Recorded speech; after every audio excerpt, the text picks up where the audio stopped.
Salut Facebook, j'espère que vous allez bien, que vous êtes en forme, que vous profitez de vos proches et que vous vous faites vraiment plaisir dans ces instants de fête. Je voulais à la base vous faire un direct, mais c'est vrai que comme la connexion est moyenne et qu'honnêtement parfois ça bug, parfois ça se reconnecte, je me suis dit que la juste décision, la juste solution, ça allait être de vous faire une petite vidéo qui allait vous apprendre pas mal de choses justement pour encaisser un choc calorique, que ce soit en période de fête de Noël ou en période de fête en général, parce que ça concerne non seulement ceux qui fêtent Noël actuellement, mais ça concerne également toutes les personnes qui parfois s'autorisent des plaisirs pour des anniversaires, pour le jour de l'an qui va bientôt arriver, qui va concerner encore plus de monde. Et j'ai vraiment discerné 8 points essentiels qui vont vous permettre vraiment de mieux encaisser un choc calorique, de mieux l'anticiper, de mieux le gérer et de mieux le gérer par la suite pour pouvoir justement reprendre des habitudes normales. Donc vraiment, soyez attentifs, partagez cette vidéo sans modération parce que c'est vraiment 8 points qui vont je pense vous aider à mieux capter tout ça et arrêter d'être dans un sentiment justement de culpabilité. Point numéro 1 qui est hyper important, justement, arrêtez de culpabiliser. On fait un choc calorique, on se fait plaisir, on se sociabilise en famille, on passe un super bon moment, ne culpabilisez pas. Faites-vous plaisir, c'est hyper important, d'accord? Le plus dangereux, quand on a un mode de vie qui est sain, qui est actif, le plus dangereux quand on veut atteindre un objectif physique, c'est pas la nourriture. Le plus dangereux, c'est vous-même et votre manière d'aborder votre mode de vie. Et la réalité, c'est que vous devez avoir des règles. Ça, je vais vous l'expliquer. Vous devez avoir des règles. Et la chose la plus importante, c'est quand on a des règles, il y a des moments pour, on va dire, respecter ces règles, se discipliner, parfois même se contraindre un petit peu. Et il y a des moments pour se faire plaisir. Et se faire plaisir, c'est hyper important pour le cerveau. C'est hyper important déjà pour le corps. En général, quand on se fait plaisir, qu'on arrive à bien manger, qu'on mange plus sucré, plus gras, le corps en a besoin, les hormones en ont besoin, tout le système métabolique en a besoin. Donc c'est quelque chose qu'à un moment que vous devez pas culpabiliser par rapport à ça. Et derrière ça, même psychologiquement, par rapport à ce choc calorique, il y a un moment familial, il y a un moment festif, il y a un moment où on va se retrouver à célébrer, entre guillemets, des choses qui sont importantes en famille. Et vous ne devez pas entacher ça par un sentiment où vous culpabilisez, vous vous sentez pas bien, etc. Ne culpabilisez pas, mais par contre, le point numéro 2, qui est hyper important, donnez-vous des règles. Donnez-vous des règles qui sont importantes, d'accord? Un choc calorique qui commence d'un point A et il doit finir à un point B. Et il y a beaucoup de gens en fait qui ont du mal justement à comprendre le début du choc calorique et la fin. D'accord? Ce que je vais vous expliquer, c'est l'exemple typique du mois de décembre. Le calendrier de l'Avent, il a commencé le 1er. Et la réalité, c'est qu'entre le 1er décembre et le 1er janvier, on n'en finit pas. On a des excès et la collègue de boulot, elle a amené ça, et le mec, il a amené ça, et en famille, on a fait un premier Noël, puis un deuxième, puis un troisième, puis un sixième avec le grand cousin, d'accord, de l'arrière-grand-père de l'oncle. En fait, on n'est pas sorti. Et c'est ça parfois qui manque. Il faut se donner des règles. Le point numéro 2, il est là. Est-ce que mon choc calorique, il va être sur un repas, sur une journée, sur un week-end entier? Donnez-vous votre règle, que ce soit un repas ou un week-end. Oui, un week-end c'est plus costaud qu'un repas, mais tant que vous avez une règle, vous allez réussir après à retomber sur vos pattes et vous réenclencher dans un mode de vie plus sain et plus actif. Mais par contre, si vous vous réglez pas et que vous-même vous savez pas quand ça démarre, quand ça termine, c'est là que ça devient compliqué. Et c'est là qu'on est capable de ruiner des mois et des mois d'efforts parce que justement on n'a pas trouvé la maîtrise et l'équilibre. Donc donnez-vous une règle. Votre choc calorique il commence quand, il finit quand. Ça, c'est hyper important. Et vous verrez qu'après, par la suite, vous allez réussir à gérer et à encaisser votre choc calorique comme il faut.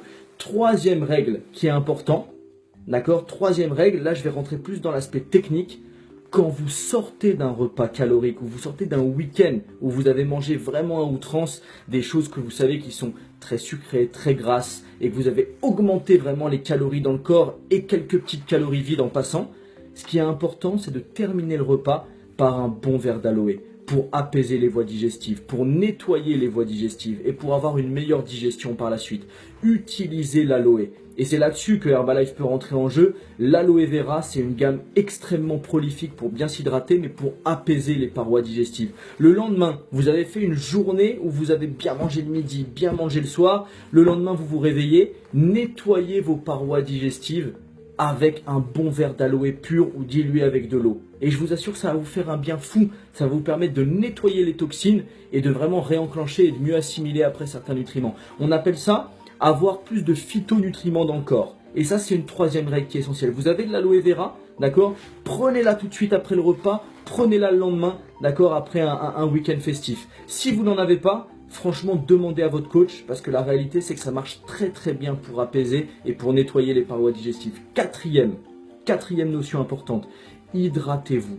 Hydratez-vous et hydratez-vous si possible avec la boisson thermo bien chaude, bien fractionnée sur la journée pour non seulement brûler plus de graisse, nettoyer tout ce qui est parois digestives et tout ce qui va être parois rénales et en plus de ça vraiment donner de l'énergie à votre corps, buvez-le bien chaud, ça décrasse les parois digestives, ça détoxine le corps, ça vous donne du peps, c'est franchement tout bénef pour vous permettre justement de bien nettoyer toutes les toxines qui ont été accumulées pendant justement ces moments festifs, ces chocs caloriques et ces repas plus que gracieux en général. Ensuite, numéro 5, la chose vraiment à ne pas faire, hyper importante. Vous avez accumulé non seulement des repas qui sont costauds, mais en plus derrière ça, souvent les heures aussi sont un peu anarchiques. On se couche très tard, on fait la fête, on se réveille tard. Ne sautez jamais le petit déjeuner. Ne sautez jamais le petit déjeuner pour deux raisons. Si vous sautez le petit déjeuner, vous allez vous carencer. Alors quand je vous parle de petit déjeuner, je ne vais pas vous faire une big promo, mais vous connaissez la base. 12 vitamines, 10 minéraux, des protéines, des glucides, des lipides. Je vous conseille fortement la boisson Formule 1, un bon check le matin, que vous faites comme vous voulez, mais prenez quelque chose qui est faible en calories et très riche en densité nutritionnelle. Ça, c'est un excellent petit déjeuner. Vous prenez votre petit déj le matin, ça c'est la base. Si vous le sautez, deux choses qui vont pas être bonnes. La première, c'est que vous carencez le corps. Donc votre prochain repas du midi, vous allez le stocker, ça va pas être bon. On commence à se dérégler et à accumuler certains excès qui vont retoxiner le corps et faire prendre du gras. Pas bon. Mais la deuxième chose, elle est importante aussi. C'est que quand on a fait un choc calorique, ce qui se passe, c'est qu'on a une tendance à habituer le corps à manger plus sucré, à manger plus salé, à manger plus gras. Et vous savez, une habitude, elle met du temps à se prendre. Mais par contre, les mauvaises habitudes, elles s'enracinent très facilement dans le corps. Très facilement. Et là, ce qui se passe, c'est que si on commence à sauter le petit-déj, le sentiment de satiété, on va plus avoir envie de grignoter. Et là, je vais vous expliquer, je reviendrai à la 8e règle par la suite, mais toutes les tentations que vous pouvez avoir autour de vous, si votre point de satiété n'a pas été comblé, la réalité, c'est que vous allez craquer grave facilement. Et là, ce qui peut se passer, c'est que par la suite, on retombe, on grignote un petit bout de gâteau, un petit bout de bûche, etc. Et au final, en plus de les stocker, ça redevient anarchique, on prend de mauvaises habitudes. Un lendemain festif, ne sautez jamais le petit déjeuner. Ça, c'est une base qui est essentielle. Ne le sautez déjà pas d'habitude, mais encore moins quand vous avez fait un lendemain comme ça festif, peu importe l'heure. Vous vous réveillez à midi, vous prenez votre petit déjeuner à midi. Et vous prendrez votre repas du midi à 15 h, vous le décalerez. C'est hyper important. Ensuite, numéro 6. Mettez-vous en place une petite session d'activité physique adaptée à votre niveau. Vous avez fait un bon plan repas. Vous avez fait la fête. Vous vous êtes fait plaisir. C'est top. Allez faire une petite marche juste après. Allez faire un petit jogging dans l'après-midi, dans la soirée, le lendemain. D'accord? Choisissez votre heure, mais allez faire une petite marche, un petit jogging, une petite session de cross-training, une big session de workout pour ceux qui ont envie. Et reprenez le rythme. C'est important pour deux raisons. La première raison, vous allez brûler des calories, vous allez mieux encaisser le choc calorique de manière métabolique. On va brûler des graisses, ça va être top, d'accord, naturellement. Ça va pas brûler beaucoup de graisse, Sachez que pour encaisser 2000 calories, il faudrait faire une bonne dizaine d'heures de sport. Donc le calcul, il est vite vu. C'est pas le sport qui va vous faire perdre de la graisse, mais il va vous redonner envie de reprendre un rythme qui est plus logique pour justement avoir un mode de vie sain et actif. Une session de sport, ça vous produit de l'endorphine, ça vous met bien, vous êtes heureux, psychologiquement vous vous sentez bien, et on est reparti pour prendre soin de soi, et c'est ça. Et le sport est un très gros déclencheur psychologique pour arriver à prendre soin de soi. Donc vous avez fait un choc calorique, renclenchez sur une session de sport, que ce soit l'après-midi même ou le lendemain, adapté à votre niveau. D'accord, ne vous dites pas oh, j'ai fait mon choc calorique, il faut que je fasse 3 heures de sport et je me déglingue. Vous allez vous courбaturer, vous allez même peut-être vous blesser. Et au final, vous allez avoir l'air de gros obsessionnels de votre physique. Et c'est même pas comme ça que ça marche. Abordez ça de manière simple, de manière fun. Et faites-vous plaisir encore une fois. Après ensuite, numéro 7. Reprenez un mode de vie alimentaire avec vos règles et votre technique habituelle, sans culpabiliser. Je vois trop de gens, ils se sont fait plaisir le dimanche, on va partir d'aujourd'hui. Le lendemain, ils vont se réveiller. Ah bah là, demain... c'est check toute la journée, c'est salade crudité toute la journée, même le lendemain je vais jeûner, je vais boire que de l'eau. N'importe quoi, c'est pas du tout comme ça que ça fonctionne. Vous devez absolument vous dire, ok, j'ai bien mangé, je me suis fait plaisir, c'était un super moment, et alors? Pas de problème. Le lendemain, on réentame, on fait ce qu'on a expliqué sur les règles précédentes, on boit bien, on prend la boisson thermo, on peut prendre l'aloe après le repas, on fait une petite session de sport, on saute surtout pas le petit déjeuner. Mais par contre, on réentame la journée d'après comme d'habitude. On se lève le matin, on prend un bon repas, on prend une collation midi, collation soir. Et on sait ce qu'on doit manger, protéines, glucides, lipides, etc. Relax là-dessus. Ne pensez vraiment pas que c'est un ou deux excès qui vont tout changer. Ça marche pas comme ça. Le corps, il sait très bien s'habituer. Et quand il se réhabilite tout de suite avec de meilleures habitudes, parce qu'on a fixé une règle, on commence à faire des excès au point A, on finit au point B. C'est carré. Le plus important à un moment, et ce qui est le plus décisif, c'est pas le fait de faire un, deux ou trois excès.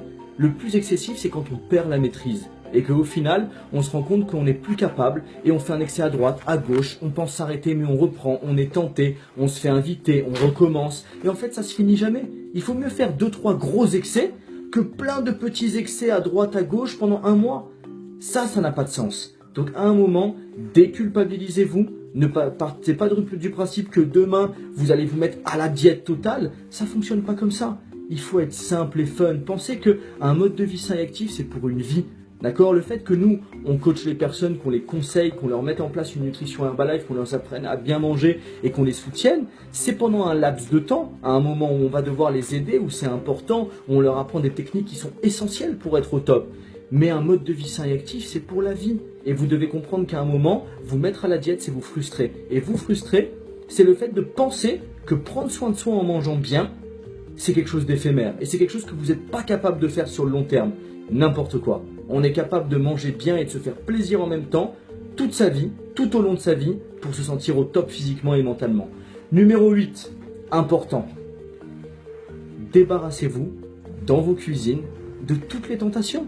Parce que ce qui va se passer là, on est dimanche aujourd'hui, on a fait une bûche, on s'est fait plaisir, et il y a de la dinde à foison, il y a du saumon, il y a du foie gras, etc. Et la réalité, c'est qu'à un moment, on avait 12 personnes à table, et on a cuisiné pour 25. Il y a du foie gras encore pour 7 jours, il y a de la dinde encore pour 10 jours, il y a de la bûche encore pour les 4 prochains repas. Mais c'est ça le problème. Le problème, c'est que oui, je suis d'accord, on a envie de faire plaisir, on a envie que les gens mangent bien. Mais il y a aussi beaucoup de gens qui disent « Oh bah c'est pas grave, s'il en reste, ça sera pour nous plus tard ». Et c'est là où est le problème. C'est qu'à un moment, moi j'ai un proverbe très simple que j'applique pour moi-même. La sagesse d'un homme, c'est pas sa capacité à on va dire, à avoir un mental d'acier et à ne se soumettre à aucune tentation. La sagesse d'un homme, c'est la personne qui se met en situation de ne pas subir les tentations. C'est sûr que si tu ouvres ton frigo tous les jours et qu'il y a du foie gras, de la bûche, du gâteau, des macarons, mais c'est sûr que tu vas craquer. C'est impossible de ne pas craquer. Par contre, si tu te mets en situation, ok, tu sors de table, tu vois qu'il y a encore plein de choses, que vous allez être que 2 à la maison et que tu en as encore pour une semaine de dinde avec des pommes de terre, avec des macarons, avec des chocolats, etc. Ah bah oui, bon, c'est un petit peu salopard ce que je vais vous dire, hein. Mais tu regardes les invités, hop, qui voudrait prendre un peu de dinde pour chez lui? Qui voudrait récupérer quelques macarons? Oh, tu prendras bien 2-3 morceaux de bûche, tu les amènes chez toi, ça sera bien. Ah, et tu partages, tu donnes. Parce que si tu gardes tout pour toi, oui, ça va être difficile de résister aux tentations. Donc, vraiment, la règle numéro 8, elle est très importante, elle est très pragmatique. Quand vous voyez qu'à la maison, vous avez encore plein de choses qui vont vous tenter, donnez à vos invités, donnez à votre famille, partagez, d'accord, les bénéfices caloriques, entre guillemets. Parce que si vous gardez tout pour vous, ne soyez pas étonné que dans 3-4 jours, vous dites « J'ai encore fait un choc calorique. Oh là là, j'en ai marre. » Ah bah oui, t'en as marre, mais en même temps, tu le provoques.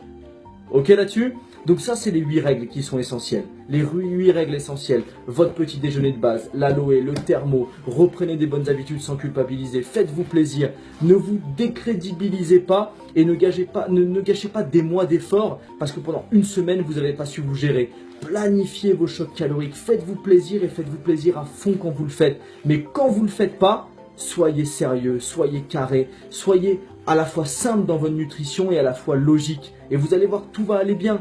C'est hyper important. Ne vous mettez pas devant des tentations à n'en plus finir. Il y a un moment où on se fait plaisir, il y a un moment où on est simplement normal, on fait attention à ce qu'on mange, on se fait aussi plaisir, mais on réduit vraiment l'apport calorique et on augmente l'apport nutritionnel. Et si vous comprenez ça, vous allez voir que naturellement, vous allez être comme moi, à vous sentir hyper bien dans votre corps et dans votre peau, alors que ce midi, Mais très franchement, hier soir et ce midi, mais encore plus ce midi, oh mais je me suis fait vraiment, vraiment plaisir. Il n'y avait pas un endroit dans mon cerveau qui disait « Attention Nico, là tu manges un peu trop ». Non, c'était cool. C'était vraiment comme j'avais envie que ça soit. Mais pourtant, je me sens trop bien. Et je sens que là, cet après-midi, soit je vais me faire une petite session, soit je vais la faire demain. Et franchement, on est reparti au top. Et j'ai passé un super bon moment en famille. C'est la base. Donc voilà Facebook, faites-vous plaisir. Prenez soin de vous, je vous souhaite encore un très très bon Noël. J'espère que vous avez été gâtés. Je suis impatient de voir vos cadeaux si vous voulez les mettre sur Facebook pour voir un petit peu comment votre famille vous gâte et qu'est-ce qui vous fait plaisir. Moi franchement, mes proches, ils ont été top avec moi. Ils m'ont vraiment fait des cadeaux qui m'ont touché droit au cœur et je pense que à la fois Noël et n'importe quelle fête qu'on fait quand on est avec des gens qu'on aime, c'est le plus important. C'est sentir qu'ils ont une intention de vraiment vous faire plaisir et c'est le fait de se réunir ensemble qui fait toute la diff. Voilà Facebook, prenez soin de vous et je vous dis à très vite. Bisous bisous, ciao.